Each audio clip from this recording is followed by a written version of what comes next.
Hello friend, જય શ્રી કૃષ્ણ બધાને. કેમ છો બધા? મજામાં ને? તો મજામાં જ હશો અને welcome back to my YouTube channel. ને જો કેટલી મસ્ત સવાર થઈ ગઈ છે. તુલસીમાં પાણી નાખી દીધું છે. એક તુલસી છે ને એક ડમરો છે અને આ પણ બીજી પણ તુલસી જ છે. જો કેટલી સરસ થઈ ગઈ છે. એક બળી ગઈ હતી ને બીજી નવી લાવ્યા હતા ને હવે મારે દીવાબત્તી કરવાની છે.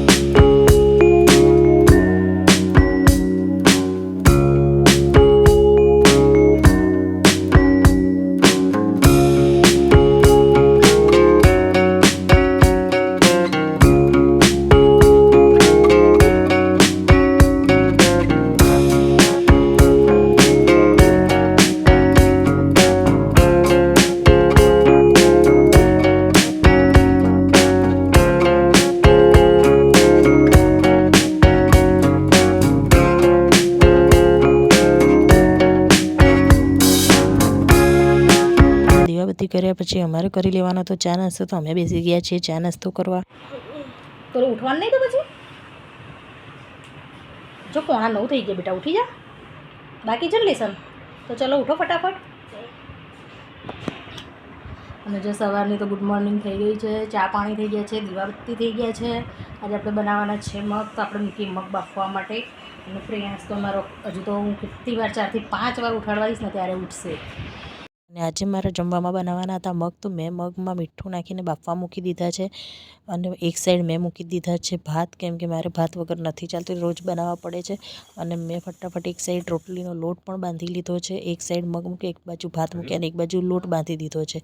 અને લોટ બરાબર મસળીને પછી મેં આદું મરચાં લસણની પેસ્ટ બનાવી દીધી છે મગ વઘારવા માટે. તો મગ મારા મસ્ત બફાઈ ગયા હતા અને મેં મૂકી દીધી છે કઢાઈ. કઢાઈમાં નાખી દીધું છે તેલ જે રવિવારે સવારે પૂરીઓ બનાવી હતી એ જ વધેલું તેલ છે. એમાં નાખી દીધું છે જીરું, હિંગ, લીમડાના પાન, આદુ મરચાં લસણની પેસ્ટ નાખી દીધી છે. એમાં હું નાખી દઉં છું હળદર. ને હળદર નાખ્યા પછી જે બાફેલા મગ છે એ મેં એમાં નાખી દીધા છે. મગ નાખીને હું એને મિક્સ કરી લઉં છું અને પછી હું એમાં નાખું છું ધાણા જીરું, થોડું મીઠું અને લાલ મરચું. મીઠું ઓછું નાખ્યું કેમ કે બાફતી વખતે પણ નાખ્યું હતું એટલે. પછી એમાં મેં નાખી દીધું છે લીંબુનો રસ થોડો અને મગ આપણા મસ્ત થઈ ગયા છે. હવે મારે કરવાની છે રોટલી અને મગ થઈ ગયા છે ને એક બાજુ ભાત બી થઈ ગયા છે. ને મેં પછી કરી લીધી છે ફટાફટ રોટલી. અને રોટલી કરીને મારે ભરવાનું હતું ટિફિન. મેં ટિફિન પણ ભરી દીધું છે અને અમે બંને સાથે જ બેસીએ છીએ જમવા, એટલે અમારે બંનેનું એકમાં ટિફિન ભરી દઈએ છીએ. અને અમે નીકળી ગયા છીએ જોબ જવા માટે. ને આ જો મંદિર અમારા ત્યાંનું બનીને તૈયાર છે અને 7, 8 ને 9 તારીખે એની સ્થાપના છે. અને અમે નીકળી ગયા છે જોબ જવા માટે. અને મળીશું પછી આપણે કાલે. અને જો વિડીયો ગમ્યો હોય તો લાઈક, શેર ને સબસ્ક્રાઈબ જરૂર કરજો. બાય.